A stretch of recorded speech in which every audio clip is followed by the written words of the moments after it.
wait. Just look at that shine for a second. Hey y'all, this is Kelly Wicker. Welcome back to my channel and my craft room. And if you're anything like me, you're going to be just a little obsessed with how this is turning out, because that ink blending and foiling combo, yeah, we're not over it yet. Okay, so for today's card, it is all about this stunning Magical Fuchsia I Want It All bundle by Alex Syberia for Spellbinders. And y'all, this bundle is packed. You get the 3D embossing folder, which is really cool. You get the Better Press plus foil plates and dies. There's 3 sentiments in here. And then you get the Etched dies over here and the layered stencil. So basically everything you need to go all out with these gorgeous fuchsias. And when I ink blend them, wait till you see. Oh man, they are so pretty. So we're doing a little hot foiling. I'm going to be using some opal hot foil from Spellbinders. And then I'm going to be doing a little ink blending. As you see, I'm going to be using some of Simon Hurley's new stellar inks and some from the old line. And I'm going to be, they're just really fun to use. So I really wanted to see how they worked with this stencil set. Because these colors are really going to make the fuchsia pop. So I've already made a couple of cards with this set. Here they are. I had to show them off real quick because I'm kind of obsessed. So here's the first one. And here's the second one. Really, really pretty. And that's that opal foil there that I used. And this one I did some embossing. And then you could see that 3D embossed look on the fuchsias. So cool. So if you want to grab anything I'm using today, my Spellbinders affiliate links are down in the description box below. It really helps support my channel. Alright, let's go ahead and jump into the card making fun and make something pretty, y'all. So without further ado, let's get into it. Okay, y'all, so I'm starting off with the background today, and I'm using this really pretty script text Better Press plate from the Wildflowers collection by Lisa Horton. And by now, we all know Better Press plates aren't just for pressing. You can totally foil with them too. So that's exactly what I'm doing today. I've got my Spellbinders Glimmer machine set up and ready to go, heating up over here next to my Spellbinders Platinum 6, just getting everything ready to go. For my foil today, I'm using the opal foil from Spellbinders, and oh my gosh, y'all, it's so pretty. Have you used the opal foil? This is my first time playing with it.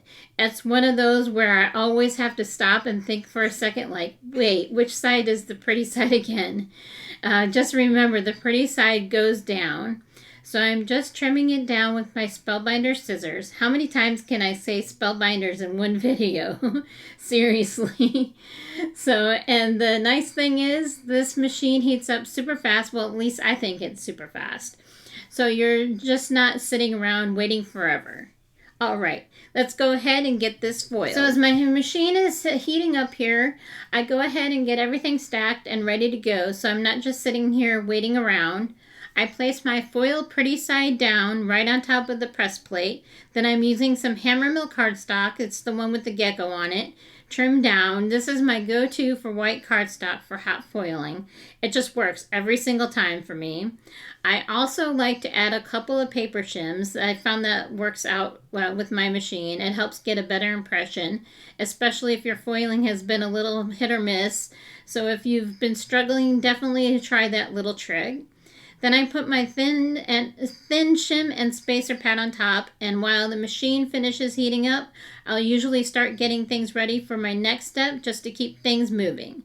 Once it's ready, I'll run it through my Spellbinders Platinum 6, and y'all, look at that opal foil. It's so pretty. I hope the camera's picking it up. And it has that soft shimmer that just catches the light in the best way. And I'm not stopping here. I'm actually going to do some ink blending right over this, which is going to make all that foiling really stand out even more.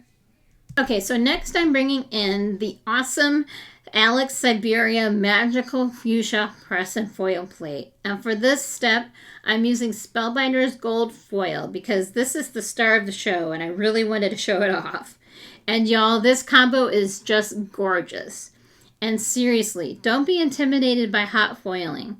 If you're new to card making, new to foiling, and you haven't opened your box, open it. Just have a play day in your craft room and try different things. That's what I did. I just experimented. I've had mine for years, and if I can do this, you absolutely can too. Seriously, the biggest thing that makes a difference is your cardstock that I have found out. A good smooth cardstock like Hammermill or even Spellbinders color wheel cardstock. Have you tried foiling on colored cardstock? You should try that with Spellbinders. It works really well. You get really clean results. Highly recommend it. It's really fun. So now I do have a tiny bit of overfoiling here. Just wait till I pull it out of the die cutting machine here. So, but it's not in any of the areas that really matter. So I'm not too worried about that.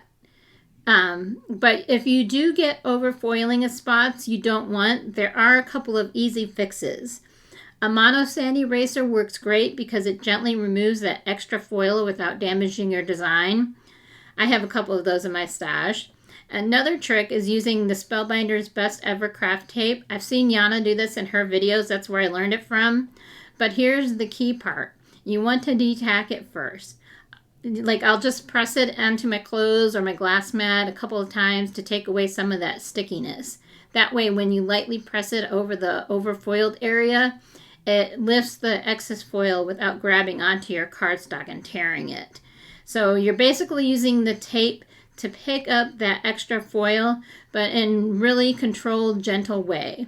Once you get the hang of those little tricks, foiling becomes way less stressful and a lot more fun. So you can see the overfoiling here. Like I said, not a big deal since it's outside of the die cut. And the die cut came out perfect. So, yeah, nothing to worry about there. So next I'm grabbing the coordinating die for the Magical Fuchsia and die cutting that out along with the sentiment. Since my die cutting machine is sitting here on my desk, might as well go ahead and use it and keep doing the die cutting. So before I run this through, while I'm setting everything up, I'm grabbing my mint tape to hold the die in place so it doesn't shift on me, because we've all had that happen and it's the worst. Honestly, I really need to pick up that magic mat from scrapbook.com for my machine. I've talked about that before. I've heard it helps keep everything in place a lot better. I really want to try it. So I've got my coordinating die lined up for the Magical Fuchsia, and I'm going to run that through the die cut machine here, along with the sentiment, since my machine is already out and ready to go. Then I'm going to pull out my trusty A2 Matting Basics A die set in just a second after I look how pretty that is. So, and the sentiment came out nice. There's still a little overfoiling that I can take care of later off camera. So, like I said, I'm going to get out my trusty A2 Matting Basics A die set. I'm going to be using the largest die to trim down this panel even more because I want that white border around it. So here we go, just running it through here real quick. And there is a little thing that happens here when I run it through. I didn't have it quite lined up the way I wanted it. And yep, oops, don't quite line up that perfectly. But it's okay. It didn't trim exactly how I planned, but you know what? I'm going to go ahead and go with it because we are not being perfect this year. Remember, I've talked about that in my videos. So it still looks great, and it's totally going to work okay for this background panel. So we're going to go ahead and sand that off a little bit to kind of straighten the edge out, to just kind of straighten it out a little bit. Okay, so next up I'm going to do some ink blending over that foil background. I just love how it turned out. Even with that little mess up with the trimming, you really can't tell at all that I messed up. So I'm using Simon Hurley inks, and for this soft pink look I'm going in with Piggyback. I've got a large blending brush from Spellbinders, and I'm just lightly blending over the entire panel. Nothing fancy, just building up that color. And see, you really can't even tell that I didn't trim this perfectly earlier. It still looks great, so we're rolling with it and not redoing anything. Also, don't be afraid to blend over your foiling. It's not going to hurt it at all. Once I'm done blending, I just take a cloth, a soft cloth, and gently wipe over the foiled areas to clean off any ink and bring back that shine. And y'all, look at that opal foil. It's so gorgeous. It has the prettiest shimmer. I'm definitely going to be reaching for this one a lot more on my projects. See, check that out, y'all. Okay, so next up, I'm pulling out my stamp wheel. This is the original one from Altenew. And seriously, y'all, where would it be without our stamp wheels, our Misties, and sticky mats? I use them all the time in my craft room. They are a game changer. I've got my Magical Fuchsia die cut placed down onto the sticky mat to hold it in place. And now I'm bringing in my Simon Hurley inks. I've got a mix of his newer Stellar inks along with some of his original line. And y'all, those Stellar inks are so juicy. Like, you barely have to touch your brush and you're getting color. Seriously. So I'm also using a variety of small detailed blending brushes from Waffle Flower and Spellbinders. These really help get into the smaller stencil areas without making a mess.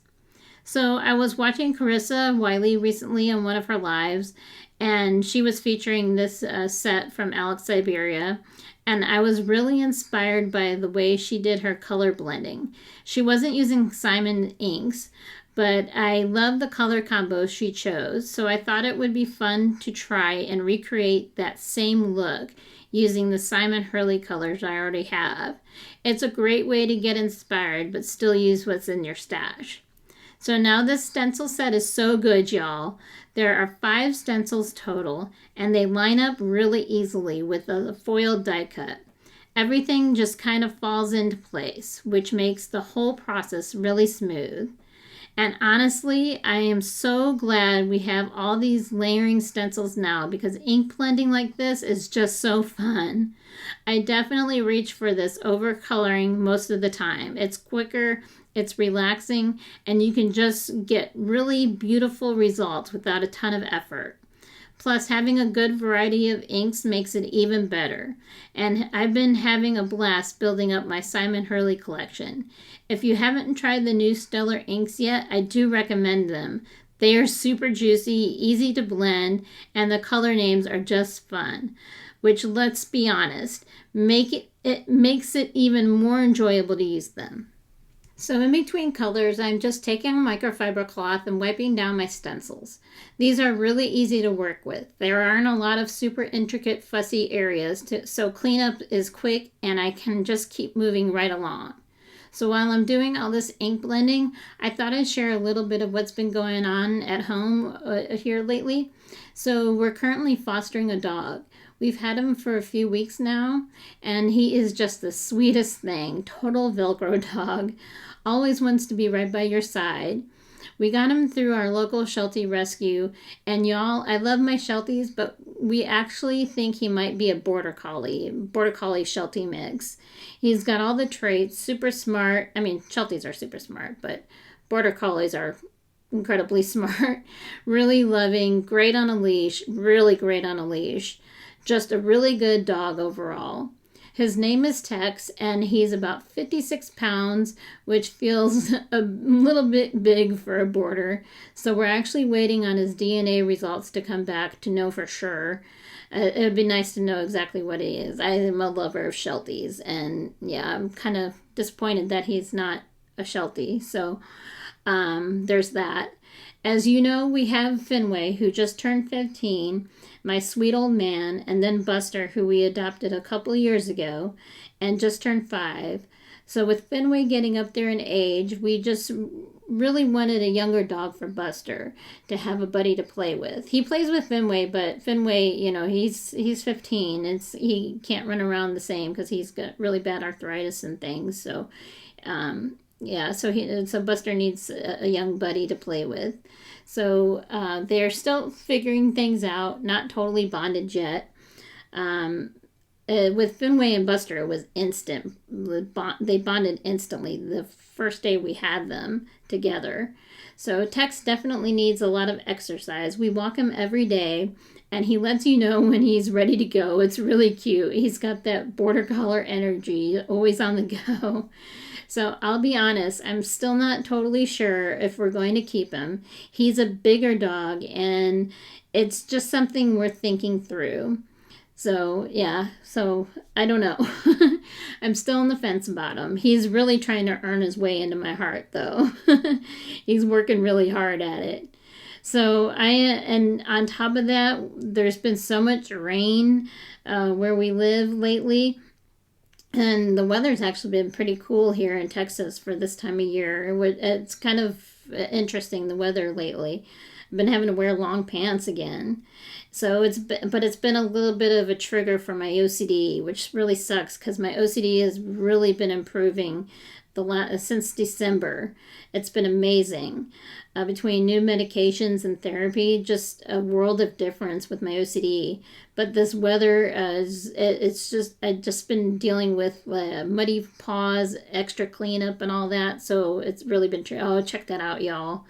That's so pretty, that blending. But you know, April showers bring me flowers, right? All right, done with my little story there.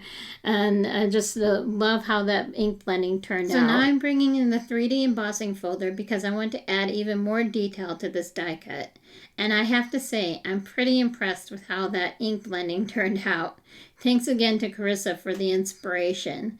I'm just lining up the die cut inside the embossing folder. It's really easy to see where everything goes, and this step just takes it to the next level. It adds so much depth and dimension, really making these flowers look more lifelike and giving all that blending extra interest. So I'm running this through my die cut machine, following the universal plate instructions for 3D embossing folder. And y'all, oh my goodness, check this out. Wait for it. Look at that. Oh my goodness. The combination of the embossing with the foiling is just gorgeous. And all that texture catches the light, and it really makes the whole piece feel more finished and high-end. Super cool, y'all. All right, it's time to assemble the card. And just wow. I mean, wow. I am just in love with those Magical Fuchsias. The ink blending I did, just awesome.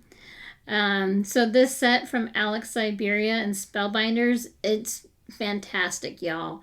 I'll have my Spellbinders affiliate link along with this set down in the description box below. This one is definitely worth picking up. I'm using my Spellbinders tape runner here to adhere the background panel to my card base. This is a side folding A2 size card, and the base is hammer mill cardstock, nice and sturdy. So now I'm grabbing my Altenew foam tape and my Spellbinder scissors to pop these beautiful Magical Fuchsia flowers along with the sentiment. I love adding that dimension. It really makes everything stand out. So I'm thinking I might turn these into Mother's Day cards since that's coming up soon. I feel like these would be a big hit. And I don't know if you can hear it in the background, but the rain is still coming down here in Texas as I do this voiceover. The grass is sure loving it. Me, not so much right now. I'm kind of over it. So, and for the pearls there that you see, I just picked those up recently at Michael's the other day. Nothing fancy, but they gonna work perfectly for this, to finish off this card. Okay, so what do you all think of that ink blending? I'm not gonna lie, I'm kind of impressed with myself on this one. It really does make a difference when you've got good quality inks, cardstock, and brushes. It just all works together and makes everything easier. So I'm just kind of fiddling around here with the Altenew foam tape. I don't want any sagging parts here on my die cut, so I'm just trimming things down, fitting the foam tape in the small places here and there. Like I said, I don't want any sagging parts. So I keep catching myself looking back at that ink blending and the foiling as I do this part. And oh my goodness, okay, that just turned out so good. I mean, it's kind of stunning if I do so say myself. All right, y'all, that's it for today's card making session. If you enjoyed this video, don't forget to do all the YouTube things. Like, share, and subscribe if you haven't already. I'd love to have you here. I really do love sharing how I bring these cards to life with you. I really, really, truly do. And a big thank you to Spellbinders for sending me this incredible Magical Fuchsia bundle by Alex Syberia to play with. I had the best time with it. Thank you so much for watching and supporting my channel, and I'll see you in the next card making video, y'all.